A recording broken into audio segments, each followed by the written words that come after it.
आइए इस सवाल को हल करते हैं। 4 संख्याएं 1 अनुपात 2 अनुपात 3 अनुपात 5 के अनुपात में हैं। उनका 2 गुना योग 44 है। प्रत्येक संख्या के घन से 3 घटाने पर प्राप्त संख्याओं में अनुपात ज्ञात कीजिए। तो संख्याएं हैं 1 अनुपात 2 अनुपात 3 अनुपात 5। 4 संख्याएं हैं, उनका 2 गुना योग, उनके योग का 2 गुना। तो इनका योग करेंगे 5 3 8, तो 10 1 11, 11 का 2 गुना हो जाएगा 22। 22 यूनिट की वैल्यू दी है अपन को 44, तो 1 यूनिट की वैल्यू हो जाएगी 2। तो संख्याएं अपनी हो जाएंगी, तो संख्याएं हो जाएंगी 2 4 6 10। ठीक है। अब पूछा है प्रत्येक संख्या का घन, तब इनका क्यूब कर देंगे। 2 का क्यूब, 4 का क्यूब, 6 का क्यूब, 10 का क्यूब। 2 का क्यूब करेंगे तो आ जाएगा 8, 4 का क्यूब 64, 6 का क्यूब 216, 10 का क्यूब 1000। अब 3 घटाने पर, इससे 3 घटाएंगे, इससे 3 घटाएंगे, इससे 3 घटाएंगे। जब इनसे 3 घटाएंगे अपन, इससे 3 घटाएंगे तो बचेगा 5, इससे घटाएंगे तो बचेगा 61, और ये हो जाएगा 213, ये हो जाएगा 997। ये अनुपात होगा अपना। तो डी ऑप्शन में ये अनुपात शो हो रहा है, अपना आंसर डी हो जाएगा। अगला सवाल करते हैं। 3 विद्यार्थी हैं, ए बी सी के अंकों का अनुपात 10 अनुपात 12 अनुपात 15 है। यदि पूर्णांक 100 अंक का है तो बी के अंक क्या नहीं हो सकते। ये दिमागी प्रश्न है। इसमें उसने पूछा कि बी के अंक इन ऑप्शन में से कौन सा नहीं हो सकता, ये पता करना है। तो पहले तो हम ये देखेंगे कि ए बी सी, जी इसको हैं 10 के, 12 के और 15 के। सी को सबसे ज़्यादा अंक हैं अभी, तो हम मानते हैं कि 100 अंक में से सबसे ज़्यादा अंक इसको मिल सकते हैं। फिर इसके बाद बी को मिलेंगे, फिर ए को मिलेंगे। तो हम 15 के बराबर 100 के बराबर 100/15, तो जी 20/3, यानी कि 20/3। के की वैल्यू आ गई 20/3। तो बी का मान है 12 के, तो बी का मान 12 के है, तो 12 गुणा 20/3 80। इसका मतलब ये है कि जो बी का मान होगा वो 80 से ज़्यादा नहीं हो सकता है, इसलिए अपना आंसर हो जाएगा जी। 80 से 90 दिया है जी, हाँ आंसर नहीं हो सकता, बाकी ये सब हो सकते हैं। ठीक है। इस सवाल को हल करते हैं। एक खम्मा 405 मीटर लंबा है। इसे केसरिया, सफ़ेद और हरे रंग में एक के ऊपर एक क्रमशः 8 9 10 के अनुपात में रंगा जाता है। खम्भे के सफ़ेद भाग की लंबाई मीटर में कितनी है। देखो, केसरिया 8 के अनुपात में, सफ़ेद 9 के अनुपात में, हरा 10 के अनुपात में है। सफ़ेद की पूछी है तो इसमें हम 9 का मल्टीपल भी चेक कर सकते हैं इन ऑप्शन में। तो 9 का मल्टीपल सिर्फ एक ही ऑप्शन है जी, लेकिन इसको हल भी करेंगे अपन लोग। हल ऐसे करेंगे, 8 9 और 10, इन तीनों को जोड़ देंगे। इनको जोड़ देंगे तो 8 + के 9 + के 10, 17 और 10 27। तो 27 यूनिट की वैल्यू हो गई 405। ठीक है। अब 9 से इन्हें काट देंगे। 9 × 27, 9 × 4 = 36, 9 × 5 = 45, फिर 15 बार कट जाएगा, तो 1 यूनिट की वैल्यू आ जाएगी 15। 1 यूनिट की वैल्यू 15 है, तो 9 यूनिट की वैल्यू कितनी आ जाएगी, 15 × 9, 15 × 9 = 135, इसलिए अपना आंसर 135 सही है। अगला सवाल देखते हैं। x और y सीधे अनुपात में यानी डायरेक्टली प्रोपोर्शनल है और y बराबर 92.5 है जब x बराबर 37 है। यदि x बराबर 16 है तो y का मान ज्ञात कीजिए। इस प्रकार के सवालों में हम लोग रेशियो निकालते हैं। उसने बताया है कि ये दोनों x समानुपाती है y के। जब x समानुपाती y के है तो x1 अपॉन y1 बराबर x2 अपॉन y2 होता है। अब इसमें अपन मान रख लेंगे। x1 बराबर दिया है अपन को 37 और y1 बराबर दिया है 92.5। x बराबर दिया है 16, x2 बराबर y2 का मान निकालना है। y2 का मान लिया कि अब इसको सॉल्व करेंगे तो हम देखते हैं ये 92.5 है, इसको हम क्या लिख सकते हैं 37 बटे जी, इसको लिख सकते हैं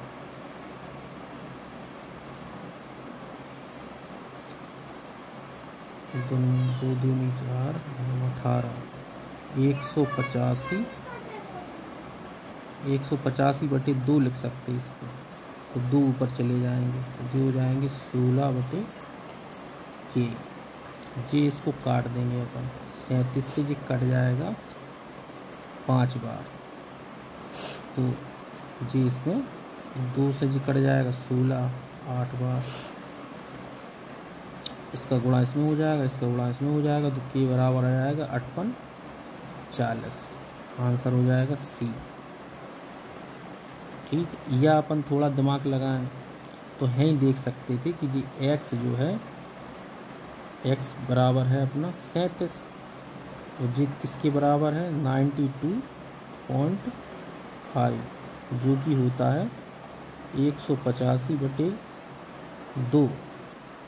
ठीक है, तो जी कितने गुना हो गया जी, इसका कितना गुना हो गया उतनी गुना इसका कर देंगे।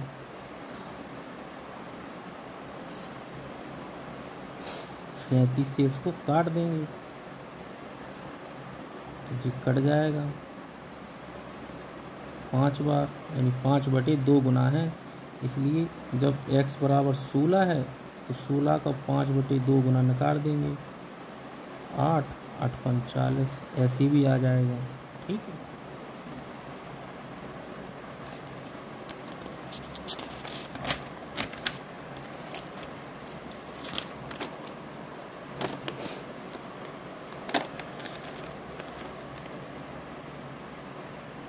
इस सवाल को हल करते हैं। 3 संख्याएं 4/5, 5/6, 9/10 के अनुपात में हैं। सबसे छोटी और सबसे बड़ी संख्या के बीच का अनुपात अंतर 12 है। वह संख्या ज्ञात करें जो ना तो सबसे छोटी है और ना ही सबसे बड़ी है।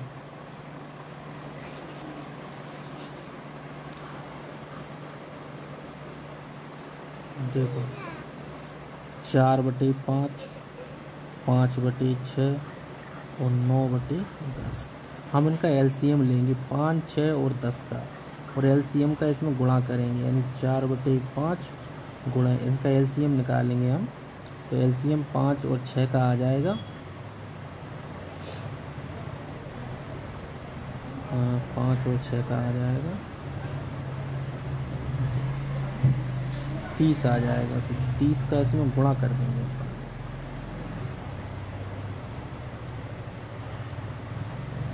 5 छक्का 30, 6 पंचे 30, 10 तिया 30, 6 चौके 24, 5 25, 3 9 27। ऐसा इसलिए किया गया क्योंकि जी फ्रैक्शन में है, इनको पूर्ण संख्याओं में बनाएंगे पहले। अब सवाल पे देखते हैं। उसने कहा कि सबसे छोटी और सबसे बड़ी संख्या, सबसे छोटी संख्या ये है, सबसे बड़ी संख्या ये है कि बीच का अंतर, इनका अंतर कितना है, इनका अंतर है 3। इसका मतलब क्या हुआ 3 यूनिट की वैल्यू है आपकी 12 1 यूनिट की वैल्यू 4। ठीक है, वह संख्या ज्ञात कीजिए जो ना तो सबसे छोटी है और ना ही सबसे बड़ी है, यानी बीच वाली संख्या पूछ रहा है वो अपन को। यानी तो 25 की वैल्यू कितनी हो जाएगी, 25 गुणा 4 यानी कि 100। 100 हमारा आंसर हो जाएगा। इसको देखते हैं। फौज की भर्ती प्रक्रिया में 60% लोग पास हुए हैं। यदि 70 लोगों ने और फार्म भरा होता तथा 50 लोग कम पास होते तो भर्ती में 60% लोग फेल होते, तो फार्म भरने वाले व्यक्तियों की संख्या बताएं। इस प्रकार के सवाल को हल करने के लिए क्रॉस प्रोडक्ट मेथड का प्रयोग करते हैं। इसमें हम लोग देखते हैं कि सवाल में हमें क्या संख्या दी गई है। देखो 70 लोगों यानी टोटल दिया गया है, और फार्म भरा होता और 50 लोग कम पास होते यानी कि टोटल और सिलेक्ट उत्तीर्ण का दिया गया है। टोटल और सिलेक्टेड का अनुपात अपन को दिया गया है। तो हम क्या करेंगे, पहले 60% लोग पास हुए तो फेल कितने हुए होंगे, 60% लोग पास हुए तो 60% का मतलब क्या होता है, 60/100 यानी कि 3/5। तो टोटल हो जाएगा 5, टोटल हो जाएगा 8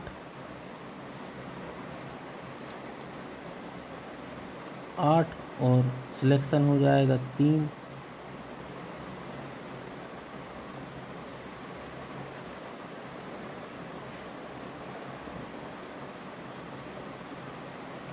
और इधर पूछा है 60% लोग फेल होते तो 40% पास हुए होंगे।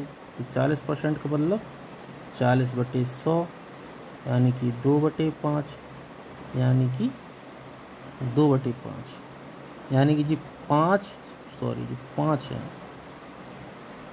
टोटल तो 5 है, इधर जी 5 और 2 का अनुपात है जी दिया है। अब उसने कहा 70 लोग और होते तो इसमें माइनस का निशान आएगा क्योंकि वो जोड़े गए उसमें, और यहाँ 50 लोग कम हैं जी प्लस में रहेंगे। अब क्रॉस प्रोडक्ट लगाएंगे, इसका इसमें गुणा, इसका इसमें गुणा, इसका इसमें गुणा, इसका इसमें गुणा। तो 5 का 2 में करेंगे, 5 दूनी 10, 5 × 15, 15 में से 10 जाएंगे तो 5 बचेंगे। तो 5 यूनिट की वैल्यू आएगी। हाँ, अब इसका गुणा करेंगे, 5 का 50 में करेंगे 250 आएगा, और 2 का 70 में करेंगे 140 आएगा। तो 250 जी जुड़ जाएंगे, अब 140 जी हो जाएंगे 390। तो 1 यूनिट की वैल्यू आ जाएगी 390/5, 5 × 7 = 35, 5 × 8 = 40। हमसे पूछा है 5 यूनिट की वैल्यू, 5 यूनिट की वैल्यू, तो 78 में 5 का गुणा कर देंगे जो हो जाएगा 40, 5 × 7 = 35, 390 जी आंसर आ जाएगा। अगला सवाल हल करते हैं। 45-59 रुपये की राशि ए बी सी के बीच विभाजित की गई है। इस प्रकार ए और बी के शेयरों का अनुपात 4:7, बी और सी के शेयरों का अनुपात 5:6, सी और ए के बीच शेयरों का अंतर बताइए। तो हम ए बी सी का अनुपात ज्ञात कर लेते हैं। ए और बी का अनुपात है 4:7, बी और सी का है 5:6। तो इसमें हम देख रहे हैं कि यहाँ 5 का गुणा कर देंगे, इसमें 7 का गुणा कर देंगे, ऊपर 5 का नीचे 7 का, तो 5 का इसमें भी गुणा होगा, 5 चौको 20, 5 × 7 = 35, इसका इसमें गुणा कर देंगे, 7 × 6 = 42। इनको बराबर किया इसलिए गुणा किया, 5 का ऊपर 7 का नीचे। ठीक है, तो अनुपात आ गया 20:35:42। ठीक है, इन तीनों को जोड़ देंगे तो 5 × 2 = 7 और 4 × 3 = 7, 2 × 9 97 यूनिट की वैल्यू आ गई 45-59। इसको हल करेंगे अपन लोग। ये हो जाएगा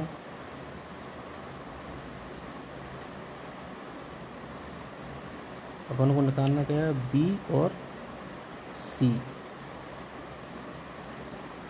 बी और सी शेयरों का अनुपात कितना, सी और ए, सी और ए, इनका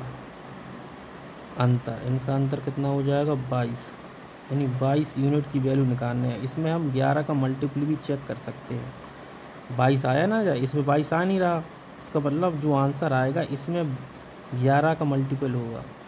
11 का मल्टीपल चेक करेंगे तो हम कैसे करते हैं, 8 और 1 9 माइनस के 1 तो जे नहीं होगा, 9 7 16, 8 घटा देंगे 8 बचेगा, जे भी नहीं होगा, 3 1 4 माइनस के 4 जे हो जाएगा, जे भी नहीं होगा। तो आंसर आ जाएगा 10 34। ठीक है।